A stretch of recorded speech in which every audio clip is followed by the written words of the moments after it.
Welcome to Fox Soul's Black Report for Thursday, November 10th. I'm Courtney Hicks. And I'm Brandon Hudson. And for Nicole Corte, we are honored to stand behind this desk to take you on a journey all across Black America. We want to welcome you to Fox Soul's Black Report. Thank you, thank you. So locally, you're here at our headquarters. Yes, Fox 2 Detroit. Right. Brought in November 2021. I've been here for about a year. Oh, so you're Anchored still a the 11 a.m. newbie. Yeah, I am. Originally from Alabama. Wife is from Michigan, so that's what brought me here. That's our combination. Yep. I'm from here, husband's from Alabama, and I think that energy works. There's something about Michigan women. We just need to be a little bit more patient with you Southern guys. Please. It's like, please, hurry up, make a decision, sweetheart. Yeah. Yes, well, yeah, I'm glad we're getting a chance to work together. Thank you for the today. hospitality. Absolutely, yes. welcome. Look, we want to begin with some tragic news out of Mexico. 3 families need answers after their loved ones were found dead at an Airbnb. Candace Florence, Jordan Marshall, and Cortez Hall traveled to Mexico in late October to celebrate the Day of the Dead. Florence's boyfriend, who did not go with the trio on the trip, was on the phone with her on the night of October 30th when she started feeling ill and told him something was not quite right. Now, according to the reports, he then got disconnected. Concerned for her safety, the boyfriend reached out to the Airbnb host asking for a welfare check. Local police arrived and found Florence and the 2 other male companions dead. The family said they have been in touch with the U.S. Embassy in Mexico and traveled to Mexico City in search of an explanation for what had happened, but still do not know how their loved ones died. Meanwhile, a separate investigation is underway in Cabo, Mexico, as family and friends search for answers in the death of a North Carolina entrepreneur. Now, according to reports, Shanquella Robinson was found dead on October 30th. Robinson is said to have died mysteriously while on vacation in Cabo. Robinson is from Charlotte, North Carolina, and is well known for her clothing business, the Exquisite Boutique, and child hair braiding business. Now, those who attended the trip with Robinson made it back safely. A medical examiner has not released the cause of death. And shifting gears here, a home is one of the biggest investments you can make. And for some, that investment is altered due to race. That's exactly what's happening to homeowners in Atlanta who believe their homes are being undervalued by tens of thousands of dollars, all because they're Black. This comes as more reports are being made by homeowners that say the value of their homes continues to drop when white appraisers are assigned to inspect the home. Black owners, especially in Atlanta, are seeing the likes of a 30% increase as a result of making over their homes with no evidence of Black occupancy before requesting a new appraisal. November is National Homeless Youth Awareness Month, and experts warn that young Black girls are most at risk for abductions. This has become a major health and safety crisis all across the country. Now, experts say they've noticed an uptick in sex workers, especially as homelessness grows. They also say the economy and other factors that girls are targeted by predators, especially from the lower economic status. Now, reports show a large portion of at-risk young Black girls age out of the foster system, leaving them without a home and open to kidnappings. This election cycle has birthed several historic gains for the GOP as Black candidates have filled key roles across the nation.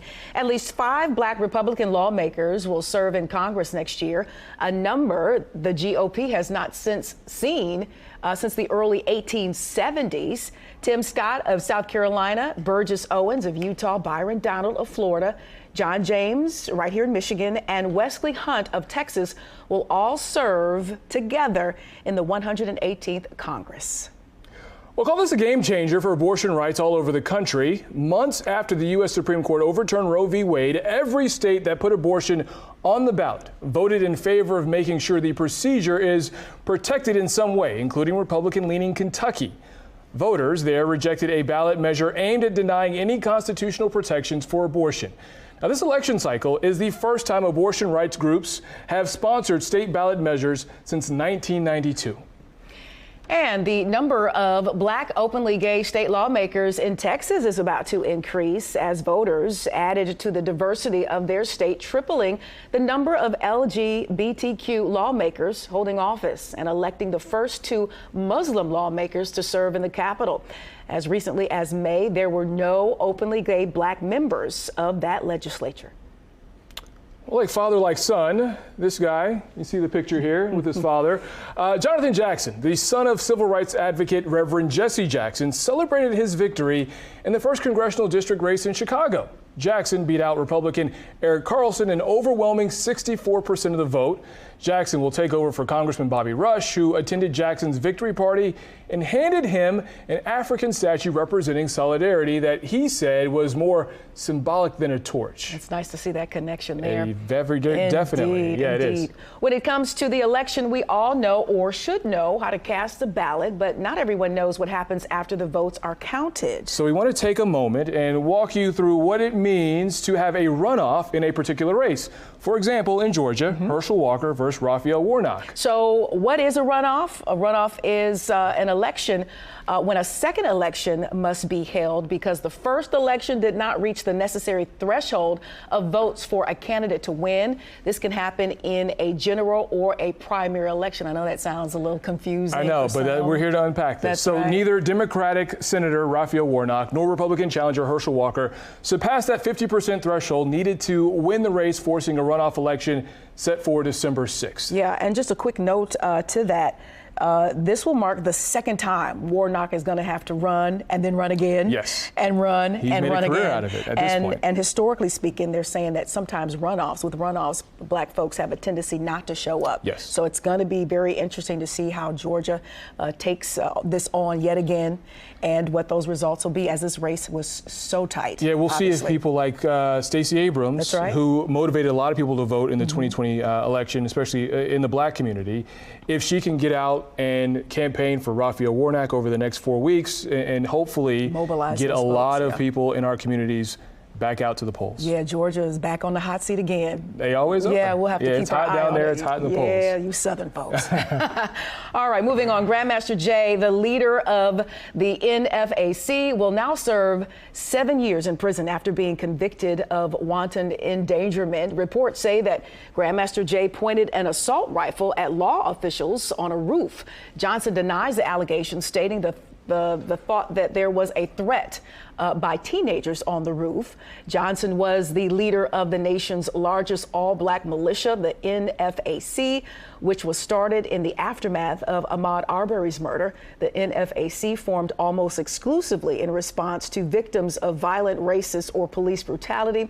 Grandmaster Jay's legal team say they have already filed an appeal. All right, let's talk about this rare tropical storm that's hit Florida's East Coast. Black Floridians can breathe a sigh of relief as Hurricane Nicole was weakened after its landfall just south of Vero Beach. The storm had maximum sustained winds of 50 miles per hour. You see the impact in the video here as it was moving west-northwest at 16 miles per hour. Now, Nicole dumped about 4 inches of rain, and it wasn't done. Hurricane warnings, several counties have been dropped. However, experts remind those in that area that a smartphone can be your best friend in a hurricane. With the right websites and apps, you can turn it into a powerful tool for guiding you through a storm's approach, arrival, and aftermath. So if you have any relatives, any friends that are down in Florida, make sure you check in with them because even though this was a weaker storm than Ian several weeks back, a lot of the people, their homes are still in disrepair. They have tarps on the roofs. They don't have roofs. They can't go back home. So this is just added insult to injury. Yeah, and coming from the South, having lived in the path of hurricanes, it's so essential to be prepared. Where there's times we've taken time out of our newscasts to do hurricane preparedness packages, stories, so people can understand how important it is to have batteries, to have flashlights, to have bottled water. A lot of time we go about our daily lives, take those things for granted, and then we have something like these weather occurrences, which are happening more and more frequently when you talk about what's going on in the atmosphere, and you find yourself in the midst of it and not prepared. Yeah, I read a report earlier which said that November storms, even though hurricane season ends on November 30th, these storms that hit in November, it's like 1 in every 13 years. So this is a very rare storm. And you saw the impact from the strong winds there. But again, you talk about the hurricane preparedness kits. Those also work with tornadoes as well. But your flashlights, your batteries, we can't stress this enough. And if you know someone down there, or if you're a volunteer, you're in the Red Cross, you're watching from up north, you want to go help your friends out, this is one of those opportunities to do it as well. And non-perishable canned goods or foods. Yeah, you get a can opener as well. So. Indeed. All right, so still ahead on FOXSOUL's Black Report, tips for those needing a sign up for healthcare during open enrollment. And we'll tell you everything you need to know in order to have coverage for this year. Stay close. You're watching FOXSOUL's Black Report. We'll be right back.